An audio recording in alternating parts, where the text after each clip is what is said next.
So what have you been up to, Mr. Matheny?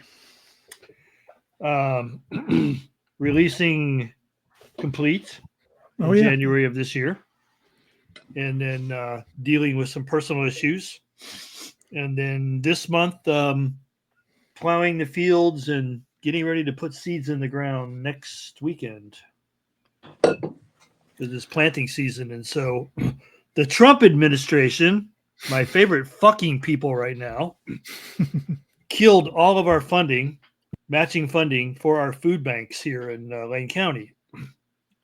Oh, so wow. they're like, yeah, we don't care if people starve, fuck off. And so I got together with some local farmers that I'm friends with, and I said, we're going to have to step into the gap and fill that void. And so we've all doubled our production because I usually do grow a segment of my crops for the food bank for the nutritionally underserved and food insecure, as it's known. So that's what I've been doing. Is like I doubled my output, and you guys will love this. I did it without buying a tractor. I trained my horse, who's a draft horse, how to pull farm equipment. So I walked around behind a giant draft horse who really loves pulling things, I've discovered, and plowed and disked and cultivated a field with my horse. Wow, nice. And I'm like, oh, I don't need fuel for this. Well, feed, but grass and hay and things like that. But yeah, it was kind of cool. And I did my segment before the guys with tractors did theirs. I'm like, we beat them in time. Yeah. That horsepower, though. Yeah. Do you think did you just start earlier, or is it actually faster with the horse? No, it was faster with a horse. Oh, wow. I didn't have to figure out how to navigate the tractor in and all the things, and then how to turn it around, and it takes a while to do things with tractors, and we didn't have to do that. That's awesome. Because I trained him. Was it 3 years ago when the supply chain was at its peak congestion or slowdown a couple years ago during the pandemic. I had this thought, what if I can't get fuel? Oh, okay. Well, I have this draft horse. I wonder if he likes to pull things. So I had this giant tree that I had to fell because it started to rot, but it was a big, huge, tall redwood tree. And so I put a log chain around it, and then I hooked it up to Ton, and I'm like, you want to pull this? And he just started pulling, and he wouldn't stop pulling. I'm like, okay, that answers that question. If I need to use the horse instead of tractor equipment, I can. And then this year I'm just like, I'm gonna see if he really wants to do it. And I hooked him up. Not a problem. He loved it.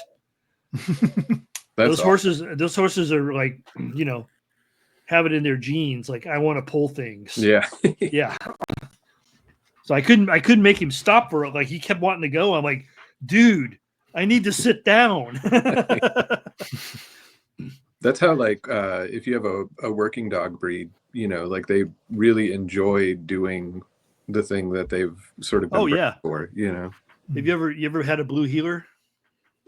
No, but we've got a Rottweiler hound mix, and he is unstoppable. We had him pulling firewood when we were needing firewood and stuff. Yeah. I would go down and cut in the woods, and then we'd hook up a sled harness, and he would help us get that back up. So if you're walking through the fields with your friends and you have a blue heeler, because I have friends that have them, they will herd you. Oh yeah. They will run around and nip your heels and herd all of you, keep you together and keep you going in a direction. Yeah. It's in their blood, man. So yeah, this is in his blood to pull things. And he really fucking loves it. So now I just do it. I hook him up to the log and on the weekends, and when I don't have stuff to pull farm equipment, I just let him pull the log because he just loves it. Yeah. That's awesome. It's great that it's mutually beneficial too. Yeah, because it helped me. I needed to kind of rehabilitate this month, and it helped me to walk behind him. Yeah. And do things and man, the first day I thought I was gonna die because I I don't know if you've probably never done this, but when you're pulling a plow with a horse or a mule, there's a lot of work that happens with your upper body for like you're keeping it. You're like constantly struggling with this thing. So like the next day I woke up and I'm like, oh, I think I'm going to die. I've only ever used the, like an automatic tiller or whatever, not a tractor, but it's essentially what you would pull behind the horse, but it's got the motor on. It runs, rototiller, and that alone is a mess to try to get. And we were plowing out a field, and like that was, so I can only imagine you got a horse pulling it and you're trying to manage it and get everything. It's a lot of core strength. I feel left out of this. I feel left out of this this country life. We don't have. I feel like agriculturally inexperienced in this conversation. You got to get out there. Get out, do some. Get out and plow some fields, Ken. There you go, man. Grow some food because like real soon you're gonna need it. Yeah. Those tariffs. Yeah, I don't think there's more than that going on as well. So I think, and now I'm going to be conspiratorial. I think if you look at the moves, and Rushkoff agrees with me on this. So like, if I'm crazy, Doug is crazy. If you look from the 50,000 foot view at the moves that some of the ultra wealthy are making, they're afraid of something that's about to happen. Well, Rushkoff actually, he went, he did that piece, and I think he wrote a book about it too. He did write a book about it, yeah. Because he got brought in as a consultant by people that were like, "Hey, like where do we go when the people start to riot? Like, what do we do?" And they all had like plans. How deep does our shelter have to be in the ground? Yeah, yeah. Where do we get water? And yeah. Isn't there like a booming economy in New Zealand for? Yep. Always has been. Yeah. I remember people in the 80s buying land in New Zealand, and these were like prepper hippies that I knew in Santa Cruz, because that's kind of what I am. And they were like buying land in New Zealand just for that very reason. Like, this is the one place where it'd be, not hit as bad. It'll be hit, but it won't be hit as bad. Yeah, the fallout wouldn't reach New exactly. Zealand. There's no targets near New Zealand within. Exactly. But although now there is, because they're all there. So now, exactly. hit New Zealand first. So no. Yeah. Deep penetrating missiles. Bunker busters. I remember there was a big conspiracy thing about, was it Bill Gates bought a shitload of? Isn't he like one of the biggest like landowners now in the US or something? Yep. Yeah. So Bill Gates in China. Gates bought a bunch of farmland. Yeah. And nobody can figure out why. Yeah, and he won't tell anyone why, will he? It's he's worrying. I mean, it's funny, like excuse me, the attitude on him has shifted so drastically, because like in the 90s, late 90s, everybody hated Microsoft and everybody hated Bill Gates. Now all of a sudden he's supposed to be a hero. I'm like, I think the ex-wife was the hero, not him. So. Melinda, yeah, that's true. Yeah. Mm-hmm. She's still doing a lot of charity work and philanthropy work. Mm-hmm. So good for her. I remember just because the world's ending doesn't mean you have to be an asshole. No, it's not an invitation to be an asshole. Wise words. Yeah, I remember we used to get this guy that used to comment on every City Now video. I had to sort of ban him because he used to do like massive essays and like we'd get like 5 or 6 posts in a row, and it would always be about Bill Gates. Yeah, and farmland, and that's the only reason I know about that conspiracy. I sort of looked into it. I was like, that's strange. We had one today, actually. We released that episode yesterday. There's this guy. He's actually an author of a vaguely well-regarded book on Baphomet, I think, and he's just posted this like 5 pages worth of like diatribe against our guest on the show. I don't know why. And then I got rid of the comments, and I got an email from him, massive email, saying, censorship. It's like, why do these people think I'm going to keep? If we've got a guest on, that means we probably like the guest. So why would we keep an epically long diatribe against our guest in the comment section? It's not even. It doesn't even make sense. None of these things never make sense. Yeah. I often worry about. I spoke to the guest about this person, and apparently he's well known. He's insane, and he apparently attacked Julian Vane or something, and he's got police cases against him and all sorts of stuff. So Not surprising. yeah, so we're starting to attract those guys again, which used to happen back in the day, but they seem to be reappearing at the moment, which is exciting. Yeah, I guess so. Sometimes you get some. Sometimes within the madness, there's some gold, but I do try and read it all, but it's rare. It's rare. Well, I mean, there is a there, and that's Gates did buy a bunch of farmland specifically. He is sitting on it. The only thing anybody has been able to deduce is that there's some genetically altered crops that his group is playing with, and it seems to be stuff like the golden rice. It's like nutritionally dense, easy to grow things for people in third world countries. And now that America is a third world country, I can say us too, and we are. But yeah, that's the only thing that people can figure out, and I don't see anything nefarious in that, except I'm not a fan of GMOs, but I don't see him doing like, I'm going to own all the land. If anybody wants any flour, they have to come to me. I don't see that happening. No, although wasn't the whole accelerationism thing kind of feudalistic in its kind of end game kind of thing? That isn't Peter Thiel's plan executing perfectly at the moment in some ways. It's a bit worrying, isn't it? It's all these people that worry about Trump. I don't worry about Trump. I worry about the people behind Trump. Well, I worry about Trump in that he's easily manipulated. He just believes the last thing the last person told him, doesn't he? So exactly. It's like when people say to me, do you fear AI? I'm like, no, I fear the misuse of AI. And we just saw that literally the day after I said that in a forum was the day that they rolled out the tariffs, and everybody went, that's just Chat GPT. It's like, and I'm like, God, I never thought they were going to use it for that. but that's what I'm talking about. It's like ask the magic 8-ball, Chat GPT. What do we do? Well, should we launch the nukes? Yes, okay.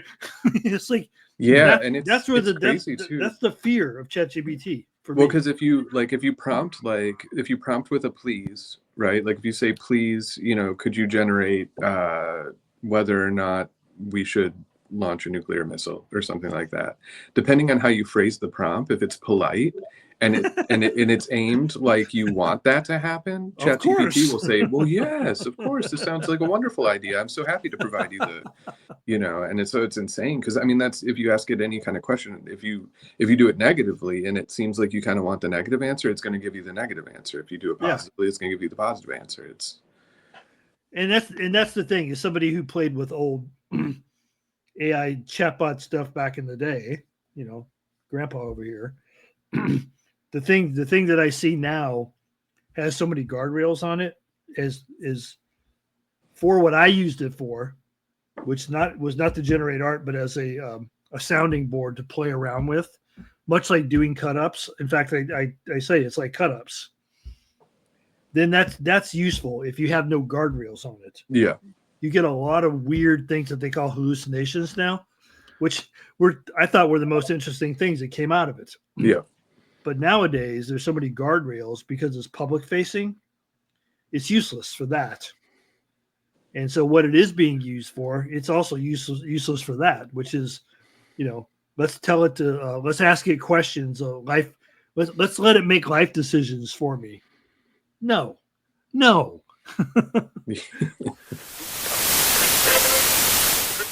It's kind of crazy. I was I still look at X occasionally, just because there is some good stuff on there. It's very rare now. I mean, it's just become a cesspit of hell. But, not anymore. It's gone now. Yeah, it's but I was watching a clip. It was a Destiny clip, the stream of Destiny, but he was he was watching a clip of Jordan Peterson and Joe Rogan discussing climate change, and it's the funniest thing I've ever seen. They're basically doing the classic conspiracy thing, going, "Oh, we've got to get this information out here. No one's talking about it." They're discussing a study. They're like, "Oh, it's just been buried. It's been, no one's talking about this in public." So Destiny then looks at the where it came from, and it's NASA. It's on NASA.org or whatever. And it's like, well, hang on a minute. Is it the thing that blew my mind is a significant slice of the kind of Western population actually regards these people as intellectuals and as kind of like truth sayers, and it only really hit me like how worrying that is today for some reason. It's I don't know why. It's like it's genuinely worrying that, dude, we have a reality TV star for fucking president. Yeah, true. Yeah. Okay, everybody needs to back up and forget about the America they used to know. It's gone. Well, I don't know. Actually, maybe the America we used to know, but I've been doing a deep dive on. I say that like I'm researching. I've actually just been like diving into like old pulps because my brain needs a rest. And part of that is the one realizing that like we're moving back into a situation that was like the 20s and 30s, where if everything goes local and state, it's the perfect spot for organized crime. Like that's a beautiful sweet spot for organized crime. And just go back and read old crime stuff from the 30s and you'll see like, oh wow, we're moving back into that. But the other realization was the really weird propaganda that and media, I guess, just like popular media, that the FBI was putting out in the 30s to kind of build their brand, it's amazing. Like it's just this crazy, like one of them was G-Man magazine, and it's I don't know, it's really incredible. Like there's a lot of parallels to this, to similar stuff to what we see today. But I think like that we, personally, the 1950s and the sitcoms and all that kind of stuff and what got like filtered through like Nick at Night and various shows like totally warped my view of what the past was, So going back to this stuff, I'm like, oh, okay. So as we like sort of deregulate and decentralize and do all that stuff, it's actually moving back to, right before the economic collapse in the 30s with, the mafia and organized crime and all that fun. Or we could even go back to the good old days where you could literally cross the state line and the cops couldn't chase you anymore. Yeah. Which is part of the reason why the G-Men were put together. Yeah, exactly. You had like Bonnie and Clyde and Dillinger and these people like would rob a bank and like when they got over the Indiana state line, gone. Yeah. It's amazing. And like there was no like the kind of like heavy-handed tactics. I mean, most people know about like McCarthyism and that kind of thing. But like the 30s FBI, like their brand was like, we're going to show up at your house with submachine guns and just unload on you. Yeah.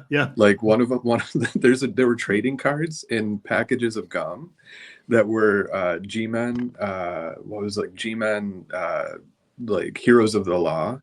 And one of them is two guys in like, classic like fedora, like trench coat kind of stuff, standing outside a house just unloading on it with a machine gun, and the caption was G-Men deliver death. Like, and this was in the gum. Like this was, you buy a pack of gum and you're like, oh, look at my trading card, it's two FBI agents, well, dude, Hoover killing everyone in the house. Look at Hoover. Like that's awesome.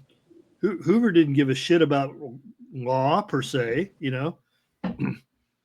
What he gave a shit about was his organization was the law. Yeah. That's what he cared about, his little fiefdom. Was he the guy that had the list of names? Oh yeah. Which, if anybody should be on a list, he had so many skeletons in his closet. So, but he was the Uber list holder. Is he Hoover of Hoover Dam fame then? Oh, no. Is that a different Hoover? No, this is J. Edgar Hoover. Yeah. So who's the Hoover Dam guy then? I forget. I think it was. I can't remember. No, I get my American surnames mixed up. Yeah, sometimes. Yeah. Hoover's incredible. He was so paranoid. So the G-Men magazine, and then they had various radio shows. I think one of them was "This Is the FBI" or something. Or yep. and so they had all these different media outreach things.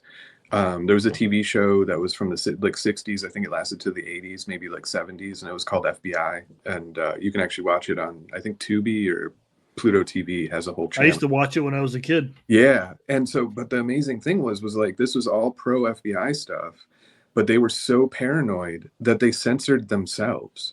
Like they would actually, like, there were times when FBI was like up for cancellation because Hoover was displeased with it, despite the fact that it was like positive promotion for the thing. And the same thing with the G-Men magazines. And there was a documentary that they did. It was when they were trying to switch over from like the popularity of like gang movies, movies about like gangsters and stuff like that. They wanted to pivot it to like put the law enforcement people as the heroes. Yeah. And even in that, like he okayed the release, but then also wanted to censor it. It was it's amazing to see like, the history of like just like rank paranoia of like, and it was stuff over like there was a musical that was in like Brooklyn or something like that, and they contacted the FBI and asked what kind of guns they used because they had an FBI character in the musical or something, and that alone was enough for the FBI to then send agents to this musical to make sure that it wasn't making fun of the FBI. And because it was a musical and it was a comedy, they decided they had been making fun of the FBI and hassled them. So I guess the songs weren't very good. What's that? The songs. Like, yeah. Like, was the music good? Was that the problem? I don't know. Yeah, I'm not sure. I'm sure it was entertaining. I would like to see an FBI musical would be. Maybe we can get that going. Yeah, maybe they're just not fans of musicals. Some people aren't. Maybe it could be something like, Zero Mostel and Gene Wilder put together in the original producers. Ken, is that your cat making those sounds? Yep, it is. Yeah. That is such a cute meow. It's very unique. Come here, you. She's here. Do you want to come out? Hang on. But yeah, Hoover was one of the first ones to actually grasp the power of PR. Yeah. And really, really use it like heavily. Oh yeah, it's wild. Like if I recommend people Google this G-Men magazine and see the covers and stuff like that. They're incredible. Like it's like, and the other like the frequency of use of double fisting 45s like automatics, it's incredible. Like the idea of anyone trying to use like 245s in like any kind of situation, like. And then you've got these, like chiseled, like very like white, like masculine, like FBI agent guys on the cover, like leaping through a window with 245s. And it's I could only imagine like anybody getting into a situation back then and being like, oh, just like in the G-Men magazine and trying to like, go at a situation with 245s in your hands. Like that's anybody who's even fired 145 knows that one's enough. That's exactly it. It's like double-handed. Yeah. They got these guys just like, yeah, we're coming in, like the Shadow or something. Oh, it's amazing. Nope, these don't kick at all. Yeah. I have this theory. I've been thinking about this all week. There's some great press shots too of Hoover holding up a Tommy gun, and like for this documentary that they did, and you can tell that like he's never there's never a point where Hoover was using a machine gun. Oh, dude, and they love those barrel load Tommies. They love them. Yeah, it's crazy because they're so photogenic. Yeah, that's there's a lot of like photos of an FBI guy holding it up to the camera, looking down the barrel, like and as you said, I mean, obviously like Hoover firmly grasped PR, but then add the paranoia to it, so he would release the PR but then get paranoid about it. It's amazing. I had a friend who was a collector and he had one of those and he let me fire it, and you have to really like push down on it, because like when it starts going, it'll start riding up. So I'm like looking at the target, I'm like, okay, I got him in the chest, I got him in the neck, I got him in the head. Yeah, so can you guys hear me? Mm-hmm. Yeah, we can. Yeah. Oh, you can. Okay, sorry, I wasn't sure if my thing had gone. So I've got this theory. I've been thinking about this. I was going to run it by you all. So I've got some Illuminati advice for the Illuminati. Oh, good. Yeah, for the Illuminati. So my theory is that I was playing a video game recently called Control, the video game is full of occult stuff. It's full of occult stuff, full of like conspiracy stuff. And because I sort of track a lot of conspiracy theories, none of them mention this. None of them mention the fact that this is, there's this game out there that's full of, kind of technically, occult material essentially. What platform is it on? It's on everything. I think it's on like PC, Xbox, PlayStation. I mean, is this like Steam or something? It's on. I think it's on Steam as well. Okay, cool. Control. All right. Yeah, Control. And then I was thinking, okay, so they haven't mentioned that at all. And then I was thinking, the game I played before was a game called Cyberpunk, and that was also full of occult stuff. So that's got like tarot cards in it, and it's just full of like kind of occult spirituality and things like that. And they didn't mention that. So perhaps the way to kind of hoodwink a conspiracy theorist is to just blatantly release something and just call yourself, we are the Illuminati. This is our diabolical plan. And they'll just ignore it because they're so obsessed with hidden things that if you do something blatantly in front of them, they'll miss it, these conspiracy theorists. And it seems like such a weird thing. So if you want to kind of trick a conspiracy theorist, or you want to have a diabolical, new world order, just be blatant about it. Well, did you ever get any of those solicitations on social media? Which one? Join the Illuminati. Join the Illuminati. Oh yeah. Yeah. You got those, Willow? Oh, I've never received them, but I know someone whose father received them and totally bought into it. God, I've got like 5 of those fucking things. They keep hitting me up, and I'm like, no. How did the father do? Did he make it with the Illuminati? Was he able to get?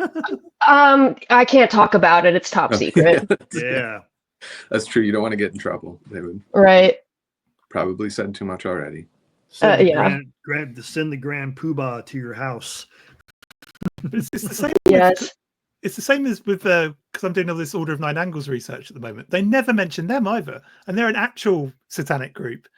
Like blatantly, blatantly kind of, but it's built into their creed or whatever philosophy that they want to deliberately get into positions of power and corrupt it.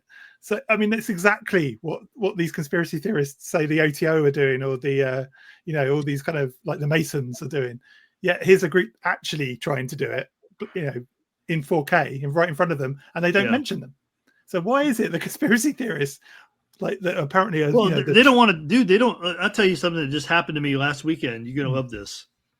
Somebody was talking to me about the ONA, and they said, "I know you did some research into that." I mean, yeah. So we were talking about it, and then he was talking about insight roles, and I said, "Did you ever think how similar insight roles is to Robert Anton Wilson's idea of reality tunnels and taking on reality tunnels to see what different reality tunnels are like?" The same thing as taking on insight roles, and he just sat there and he went white. He's like, I don't like that idea. I don't like that at all. I'm like, dude, I'm just saying they're similar, okay? Like these ideas came from somewhere. Yeah, I think it could be a potentially very useful magical practice as well. It doesn't necessarily. It is a very useful magical practice. I mean, that's why Bob came up with it, and I think where he really proposed the exercise was in Prometheus Rising, and he said in a lot of other places, but like the whole thing of like for the next 5 days, what did he say to me one time? He said, because this was like back when Rush Limbaugh was big, like in the early 90s, and he said, I listened to Rush Limbaugh for 1 hour every day until I can't take it anymore, and then I turn it off. It's like, but it was basically it was like an insight role exercise is what he was doing. He's like, I take it on, but until I can't take it on anymore. But I do it, and then I like go off somewhere and I practice like Buddhist sympathy and because he really hated Rush Limbaugh. But yeah, I mean it's the same thing. And when I was just pointing out the similarities, my friend, who was a big Robert Anton Wilson fan, got very disturbed by the fact that I was making a comparison between insight roles and reality tunnel shifting. And I'm saying it's the same thing though. It's like all I'm saying is the same thing. I'm not advocating the ONA. I'm just saying. But which ONA? There's so many of them. Well, yeah, I mean that's like saying like I'm a member of Anonymous. It's like sure you are. Yeah, it's. I mean, I won't bang on about it because I keep getting told off for banging on about the ONA because I guess the thing I'm researching at the moment. But yeah, it's such a weird web of. Well, it's like a minefield, you know. It's like surrounded by things that you could accidentally step on, and then you've got 10 people mad at you for saying the wrong thing. exactly. Yeah, and then on the other side there'll be the people if you even mention them, people accuse you of platforming them. So I'm always a bit kind of careful about what I say about it all because I don't want to be accused of that of either thing really. But it is fascinating. Like a lot of people just shut if they even know what you're talking about. They just shut down. Like they don't want to talk about it because no. But I didn't bring it up. My friend brought it up. He's like, I know you researched this, so he was talking to me about it. I'm like, what do you think about David Might? He's like all into peace and love now. I'm like, or is he? So that's one of the big questions. I mean, we can pretty much forensically prove that Maya was at least at one point Anton Long. Yeah. But for the last 10 years, he's been sort of proclaiming anti-extremism and this. Well, he went Muslim for a while. Yeah, then he went new agey now, like he is now. Yeah, well, the sort of I'll give you the TLDR version. He was with a woman who killed herself called Fran, I think her name was, and that kind of caused some kind of snap in his ideology, I suppose. And or so he says. Well, so he said. I mean, it's a long grift, 10 years. If he's that's the longest insight role I've ever heard of, and it's like on a grand scale as well. It's like a massive ideological one. It's all he writes about is this what's it called, the numinous way of Pathé Mathos. I mean, it's unfortunate that if he did turn over a leaf, it's unfortunate that nobody will ever believe him unless he does the thing the other guys do, where he goes on tours around the country and talks to kids about don't be a fascist, kids. I think he needs to go on Joe Rogan. Yeah. Yeah. And Joe Rogan will just blindly believe everything he says. Right. Yeah, it's mad. What was that thing the Canadian lady you've been looking at? Romana Didulo. She is an interesting one. I think that before we talk about her, though, I have this quote. It's from this woman, Carla Celestini, who works at the Disinformation Project at this place, Simon Fraser University. She said, the worst thing we can do is make fun of it. It validates their opinion that when they're mocked, they really know the truth. Calling them crazy or using other derogatory terms towards them makes them feel validated that they're on the right path. So I want to bring her up not to be like, oh, she's crazy, like, obviously everything she says is false, but why do so many people believe her? So she lives in Canada currently, but she was born in the Philippines in 1974. She was orphaned at age 11. She emigrated to Vancouver at like age 15. And according to her, that's when her targeting from the deep state began, because she's from a royal Filipino family. They've contributed trillions of dollars towards the good of humanity. And the deep state can't have this foreign royal just existing peacefully in North America.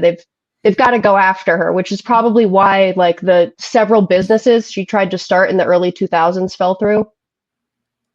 So it's that deep state. Yeah. But in 2020, after a period of like nobody really seeing or hearing from her for a while, she came out as the founder and leader of this nationalist political party called Canada First. And they promised to, drain the swamp, to end the enslavement of Canadians, and they're going to withdraw the country from all of their international alliances. And then very soon she's claiming that she's like an Arcturian alien, that she's being backed by a secret faction within the American military. She starts incorporating aspects of QAnon. She joins the Freedom Convoy, and it all just like snowballs from there. And she's her numbers have gone down since 2022, but she's still present. I think I saw some stuff from her where she was screaming into a camera, doing like YouTube stuff at one point. That sounds like her. Yeah. Yeah, she was making all these like, I'm the potentate of whatever. Like she makes some She's claims. the queen. Yeah, Yeah, she's the queen. Yeah. She calls herself QR. Yeah. She makes all these proclamations, and we're all supposed to like, okay, we'll do it. We're doing that now. Because Yeah, she's printing a fake currency and having people come exchange their real money for her like fake paper money. And also telling people she's got all these royal decrees. They don't need to pay their taxes. They don't need to pay their bills because she's got it covered for them. Yeah. But she doesn't. So people are having like their homes foreclosed. They're losing their electricity, sitting in the cold. To me, it sounded like there was a lot of sovereign citizen type shit going on with them. Yeah, they tried to do a citizen's arrest of a bunch of members of the police. They went to the police station and staged what they called a citizen's arrest, which didn't really go very well. Ken has a Mauve Zone currency that people can exchange their money for. It's actually it'll double your investment. So I think people should definitely contact Ken. We'll take Bitcoin. We'll take Bitcoin too. Yeah. We're gonna forex it within the first month and then go to the moon. To the moon, to the moon, baby. Crypto's it's become such a sort of stained kind of thing now, hasn't it? Like from all the scams and all that. It's such a cool idea originally, and now it's just like completely scams. I moved here where I'm at. It's just like the internet. It was a cool idea. Here in what it was 20 MT Gox got hacked like 2010, something like that. And everybody was like the end of crypto. And I bought a bunch of Bitcoin just to show solidarity for the format. And then in 2017, I'm like, oh shit, I still have this Bitcoin. And at that point, it was I forget it was like $30,000 a Bitcoin or something. And I'm like, oh, I better cash this in. And I just kept a little bit. And then during the pandemic, it boomed again, so I sold that off. So that basically bought my farm, literally. Wow, nice. Yeah. All because I wanted to be like just in solidarity with Bitcoin in 2010. I didn't buy it as a to flip it. I didn't buy it as an investment. I bought it like to show solidarity. I bought it when it first started as well, and then it went almost immediately. And then it sort of went half up, and I was like, oh, I'll sell it now. I can make some money back. So I sold it, and then it went. And I was like, oh, for fuck's sake, I should have. I'd be a multi-millionaire by now if I'd hung on to it. But them's the breaks. But it happens. How's your the thing you're ahead of now, Dave? Is it? The director of digital communications for Society UAP studies. Good. It's good. Still, wrestling the academicness into the subject. Right. It's an interesting. Yeah, it's a weird space because I mean, like the UAP thing is tech investors, government scientists, and now academics, and none of those groups communicate well with each other. And then also because it's UFOs, everybody involved is in it for different personal reasons that, some people are in it, I'm sure, because they think it's going to make money or something like that. But it's a weird thing. You got like academic adventurers who are willing to risk their tenure. It's interesting. I watched the video the other day of somebody who works for Peter Thiel, who said that. The Jesse Michaels thing. Jesse Michaels, that might have been his name. I don't know. He's a podcaster. Yeah, American Alchemy. Yeah. Okay, is that what it is? But I just saw him talking about. He's like he tried to get Peter Thiel interested in UAP technology, like that's vaporware as far as I'm concerned. But he wasn't. It seemed like Peter Thiel wasn't interested.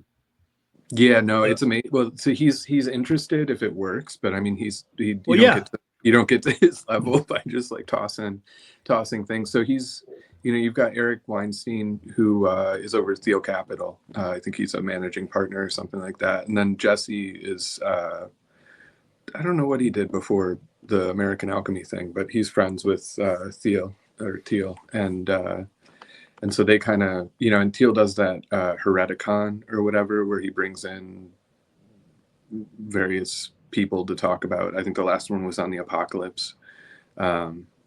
So he's got, and I know he's had some interest in like parapsychology and stuff like that. So he's open to it, but you got to give him, and I think that's one of the issues, like you said, the vaporware issue, is that in the whole history of this, like no one's been able to like publicly bring forward technology. Sometimes there's patents from like experiencers that have a download situation. There's a bunch of that's different. But like an actual like flying saucer being brought out and the tech from it. They had a hackathon in San Francisco recently. I heard about that. That Gary Nolan had donated the data from the UFO materials research that he's been doing to the hackathon to see if they could get anything from it. But I don't know what came out of that. Yesterday there was an event at Durham University that was on the academic scholarly end of things, and it was bringing together the SETI research and the UAP research, which are usually separate. So the search for extraterrestrial intelligence, which is like radio signals and biosignatures, and then the UAP stuff, which is closer to home. So they're trying to bridge those two things. SETI has historically been very against UFO research. So as somebody who used to vet, I won't say their name, but I knew somebody back in the early 2000s who was an investor in Silicon Valley, and he hired me as a consultant. And basically I went to the piles of proposals and basically put them in two piles, like never going to happen. Something might happen here soon, maybe in the far future. Like I just kept sorting them for him because he was not a technologist. And I see that happening with this. I can see Peter Thiel going, yeah, this is interesting someday, maybe. Yeah, I think that's exactly, that may be a direct quote. Yeah.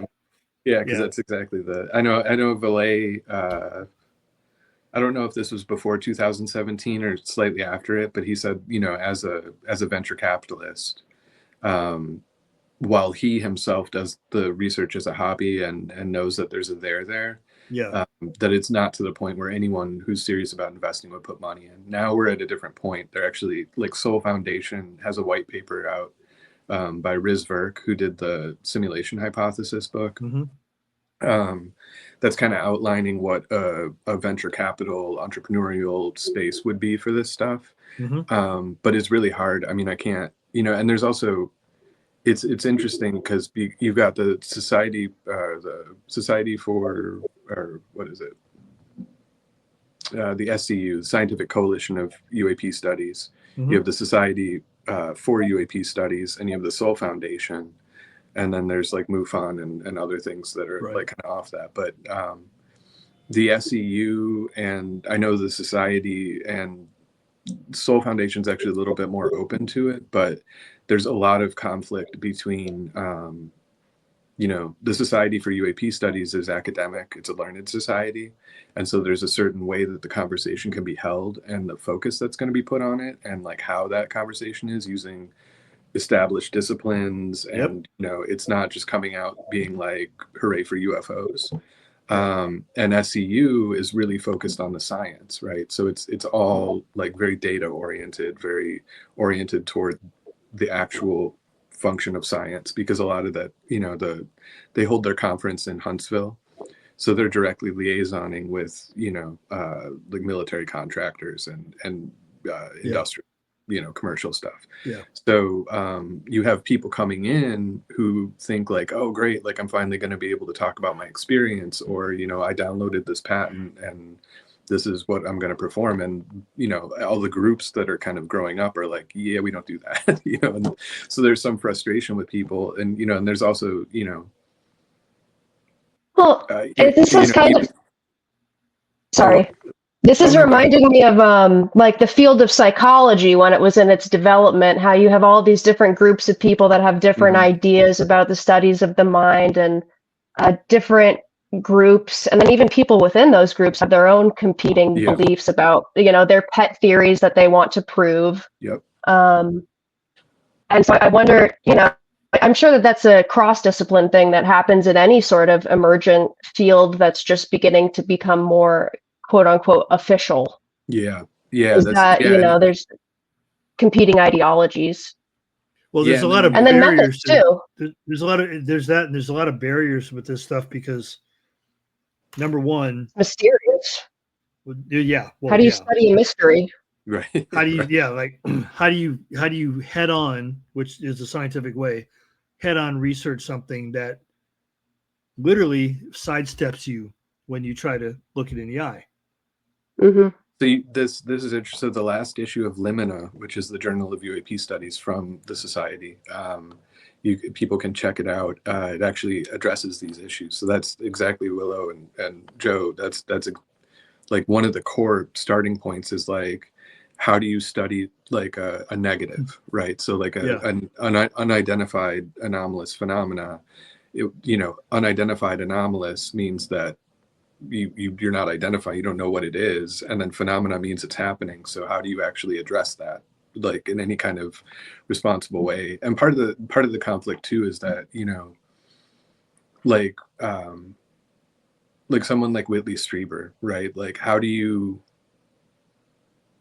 academically or through scholarly research, you can't say that he had the experience, that you got to bracket that. You know what I mean? You can study it and you can work with it. You can see the cultural themes. You can see like his influences. You can see what he said and all the rest of it. But you can't actually say like Whitley Strieber was abducted by a non-human intelligence. Yeah. But what happens is you have an experiencer come in and they're like, I'm a scientist and I was abducted by a non-human intelligence. And so you have to be like, well, wait a second, like you need to do the scholarship on that. You can't just do the experiencer thing. And so people are having some conflict with that because there was this idea that 2017 New York Times happened and now we can all, talk about UFOs as if they're real. And it's like, well, that, if you're doing it from scholarship or science, you need to bracket that and you need to work with that. And so it's interesting to see sort of the frustrations that are coming up from that. The archives of the impossible at Rice are a little bit more experiencer friendly, and I think Soul Foundation is, but there's definitely conflicts all over. And then different. Well, I mean, fundamentally, there needs to be a re-engineering of the language. Yeah. So that's the first thing. It's like you have to come to a conclusion that like we're basically going to approach this with general semantics. Yep. We're going to use some good old Wilsonian maybe logic, and we're going to have to like recognize a couple of things. Number one, there's a phenomena which seems to have intelligence. Seems. That phenomena seems to not want to be seen directly. And we'll take avoidance tactics to help to keep from being seen directly. Right? It will do all kinds of weird things like, turn into a guy with pancakes and flies down your lawn. It will do these things which are absurd by design. Oh yeah. Right? And so you have to recognize that, and scientists don't want to recognize that, but this has to be a multidisciplinary approach because you can't use the old science. That's exactly the other thing too. That's where Michael Sifone, who is the founder of the Society for UAP Studies, that's one of his that's kind of the main question here, is that like UAP studies becomes this weird interdisciplinary thing that's dealing with this phenomena that almost makes it necessary to create a new way of thinking. It has to be a new language, which is interesting in and of itself, because that's that's what Vallée's control system theory was. Was that this is something that's actually altering the way that we interact. Willow, you had mentioned your experience on the last show, and there's a guy that's working with Jeff Kripal, Kevin Can, who he was in it was Jeff's book, is the How to Think I don't know if it's How to Think Impossibly. So he worked with Jeff on that book, and Kevin had actually summoned a black triangle UFO. Cool. And had interacted with it. And so he's writing about that now. And they're actually going to have an Eslin course where Kevin and Jeff are going to be talking about that experience and about that situation. Oh, that's neat. His website is Platonic Surrealism, but it may be something to check out. It's pretty interesting. Yeah. You know, after I brought up the monolith stuff on the last episode too, of course, you know, shit like this happens. You can't really count digital synchronicities to, you know, give them too much reverence. But I flipped on my TV and, you know, it'll show me like, you know, 5 movies will come up and it'll do a slideshow of them. Like, do you want to watch this one? Do you want to watch this one? And one came up called Monolith. And I was like, oh, what's that? So I checked it out. And it was actually quite good. It was about this unnamed sort of disgraced female podcaster who's been working on a project in solitude. It's not really, it's not really known like what took place, but something happened to make it so that she's in isolation now, and she's working on a project for this guy named Tyler. The thing that happened has something to do with someone called Langley, but it's really not fleshed out. So now she's working on this project in private. It's called Beyond Believable, and she's looking into different hoaxes and mysteries. And she ends up working on this story about these black bricks that are arriving to people after they go through a traumatic experience. They start having visions or seeing glimpses of things that shouldn't be possible, and then they receive a black brick.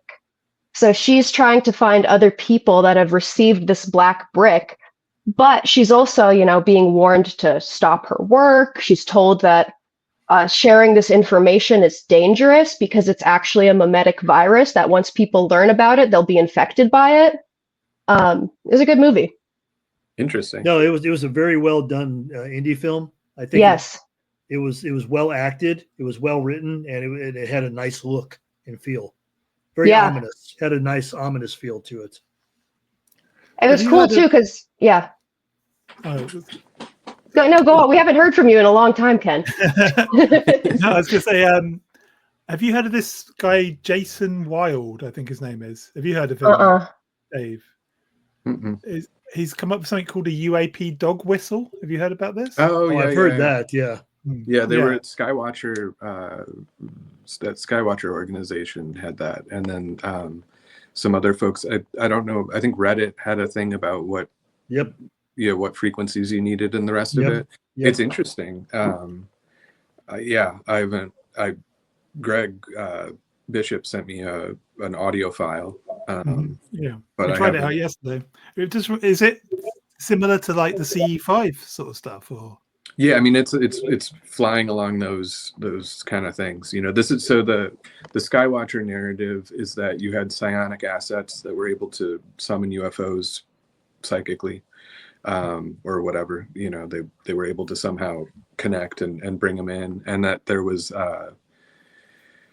the idea that if you could automate it, you know, so you didn't need, because you needed focus and meditation and all the rest of it to do the CE5 organically, but if there could be a device, you know, this stuff is just interesting to me because, like, you know, again, going back to kind of the cultural amnesia thing, you know, I mean, this is like Ted Owens had his How to Contact Space People, you know, and you had the Timothy Beckley was selling the psionic disc to, you know, to summon UFOs. And there's a lot, if you go back into the old Fate magazines and stuff, there was a ton of UFO detectors and the rest of it. I think there's some folks that were, and I don't know if they still are, connected to the Galileo project, but they've created a a la carte sensor suite that you can get. The picture that I saw, it almost looked like a radar gun. but it's got a bunch of different like sensors jammed into it, you know, to look for UFOs. But again, if you go back to the 50s and look in the old magazines, like there's ads for UFO detectors, UFO, you know, things, UFO summoning devices. I'm surprised. Sorry, I'm surprised that there's no apps yet for like, Oh, you there know, are, open yeah. up your camera and like scan the sky and see the, you know, the real Stephen Greer's UFOs. got an app. No, Stephen Oh, Greer has an okay. app. Yeah, he's got a CE5 app. Yeah, it would be, that's an interesting question too, because like like one suite that accessed the flight tracker and like then had like some biometrics on it, and the rest of it you could definitely get a thing. I know there's people working on apps that have biometrics for health monitoring and mental health monitoring. So your phone, using the biometrics on your phone, it will give you an idea of what your internal state is. But if you combine those with some of the sensor stuff, flight tracker, and the rest of it, you could have a really robust UAP app. I wonder if there is anything like that. I mean, that's because that's kind of like that. If people are being honest and genuine about their intentions in putting out this app. I mean, like the old school magazine equivalent of buy this disc and like UFOs, like download this app and talk to ghosts, or download this app and scan the sky and see the real UFOs that are there. Your eyes are hiding from you or whatever. Yeah, what are those apps you can get that are like for ghost hunting, where it just every now and then it will just say a word? Do you know the ones I mean? That they're like spirit boxes, I think they're called. Yeah, I've got a spirit box on my phone. It just every now and then it just goes die, and then well, it scans radio frequencies. Yeah. So it's basically a cut up. Yeah. Yep. It's just an audio cut up using radio. Oh, is that the Helia thing? Didn't Helia do something like that? Yeah. God, I hate to give them credit for anything, but yeah. Yeah, dear. And I wonder why Greg blocked me on Twitter. One of the grand mysteries we may never discover. I was really surprised. I tell you, it's like somebody sent me a link to something he said about something, and I clicked on it and it said, "You have been blocked." I'm like, I don't even know you, man. Why'd you block me? Do you think that the main character in the show Severance being named Helly R has any like significance? Oh, wow. I don't watch Severance, so I don't know, but that's weird. I watched the first episode, and I swear to God, I like had to pause it, and I was like, okay, let me just sit with that for a second. Okay, ready to continue now. Yeah, people keep telling me you need to watch that, and I'm like, it's okay. I will eventually. Eventually, when it's not so popular, maybe. Exactly. Yeah, you know me so well. So one of the things that this conversation like brought up is I've noticed there's this new trend in academic literature, like the crossover space, like something studied in academia, and then a couple of those people write a book that like is more popular for the general audience, and it kind of starts to leak out of academia. So there's something that's leaking out of academia right now, which is re-enchantment of the world. Yeah. Yeah. It's a big subject. No, it's huge. Yeah. No, it's huge. Yeah. And it's like the way they divide it is there's pre-enlightenment, which they're actually using alchemy as the symbolic language of the pre-enlightenment. And then there's post-enlightenment, which is Cartesian. Yeah. And scientific.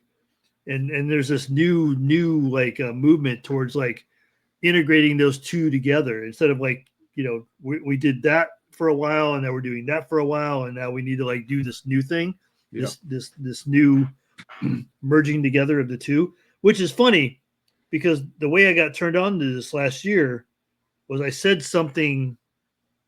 I don't know if it was, I don't think it was this podcast, but a podcast I said, my intention, I was talking about why I wrote Complete. And I said, I want to do something that helps people re-enchant the world to themselves. And then somebody on Blue Sky said, have you read these books? And I'm like, no, but I need to read those books. So it was really cool. Like I actually got a good recommendation from Blue Sky that turned me onto this whole genre of literature that I've been like just steeped in for the last year. Is that like re-enchantment of the world? Is that influenced by the philosopher Deleuze? Do you know Deleuze? Yeah, I do, but no, I would say no. Is it not deterritorialization? That's what it sounds No, like. no. This is more about. So one of the things they talk about is like alchemists were basically animists. Yeah. And so when we did this thing where we started doing observer and object, when we started to put ourselves into those, and that's a scientific method. It's like I am the observer. I am observing this phenomena. I am observing this object. When you no longer consider it an extension or part of yourself, or you to be part of that, it's like you no longer are in the animist thinking state. You're into the I object state or the ego object state, or the I and thou, to do a Martin Buber. And so like it's this new thinking of like, and now we need to take everything we learned from the previous mode and everything we learned about these last two previous modes and come up with a third mode. Again, going into this third way of thinking. Mm-hmm. So it's amazing. It's like, it just like I had already worked my way into that thinking without knowing that this was a school of thought. Yeah. That started, it's interesting, the history of that kind of thing, because the Jocelyn Godwin actually I think he did an article for Gnosis magazine, and it may have been late 80s or early 90s. Yeah. But so he had an active, like, Godwin's idea was like, we are going to get into academia and use this as a means to re-enchant things.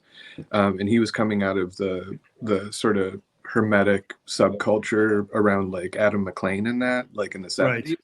Right. And then so he had like an active, like, we will position and spread this message. And then Wouter Hanegraaff created the esoteric studies, which was to keep it strictly within academia, studying these things, but opening the door. Yates had sort of opened the door. Frances Yates had opened the door, but her scholarship is a little bit questionable at points. So Hanegraaff wanted to really use strict scholarship and strict academic settings for that. And then within that, you had Jeff Kripal working with Hanegraaff with Ezelin in the 2000s, like 2007 and up, to do the Esoteric Renaissance, I think was the name of the series that they did. So to gather scholars, I think Eric Davis from Expanding Mind and High Weirdness and all that. I think Eric had gone to something. Mitch Horowitz was at one of the events there. But so they had like a very active concept of bringing this stuff out. And working with it, and that's only, it's grown from the students that Hanegraaff and Kripal have, grad students that have graduated and then gone into academia and been able to sort of bring this out more and more. And now we have the UAP thing coming out, and so that brings more of that. The interesting thing to me, though, is that my interest has always been in folk magic and folk traditions, and so when I look at it, there's never been a point where we've been disenchanted. The fact that I can go to a gas station, right, and get like a dream book, which is the same dream book that you could have picked up in like the 1800s, the late 1800s, like literally the same text. And then, or, like the Walmart stuff I did with the grocery store grimoires, right? Like, so the exorcism books in Walmart and that. Right. So it's really the only thing that has ever been disenchanted is like, academia, middle class academics, right? Because like somebody has the quote, like, millionaires don't believe in astrology, billionaires believe in it, or something like that, or magic, insert whatever term there is, so it's really an interesting kind of question, this idea of re-enchanting, because like dream work and all the rest of it, in every culture other than like middle class Western, academia, people have been enchanted, to a greater or lesser extent. Like growth of Santa Muerta, right? Like, that's a perfect example of that, where here's a folk magic tradition that should be very regional and goes against a lot of the places that it's spread out to, as Saint Death and the iconography and everything. But, it spread so quickly and it spread so far, because there was a space for it. Is it just like I'm sorry.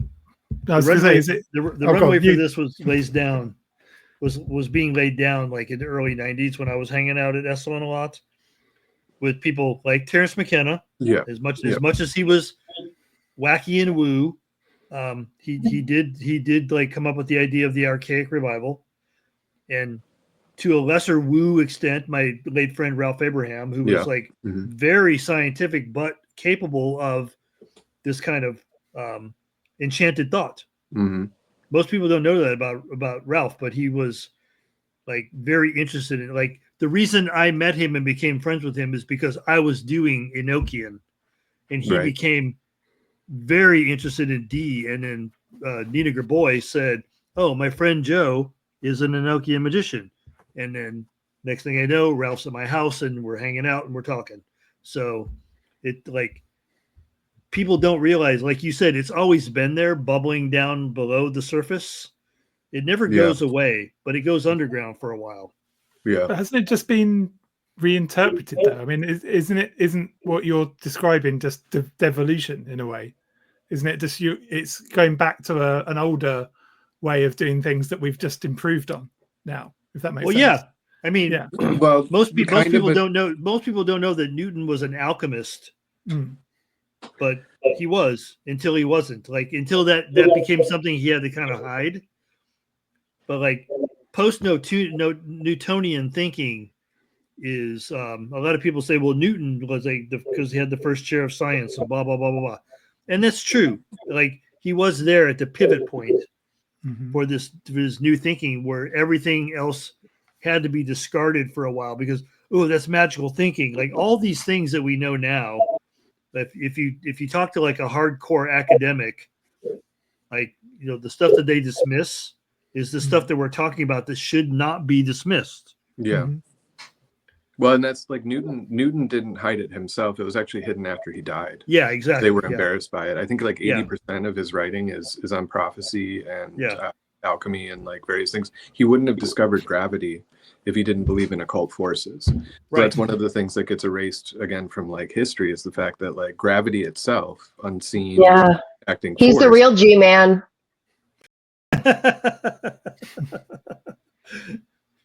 Yeah, it's a bit like Parsons as well, isn't it? Like, if you think about Parsons, his occult stuff gets scrubbed from the history. Well, he got scrubbed for a while. Like JPL finally put a mannequin back in that display that they do. He's in it now.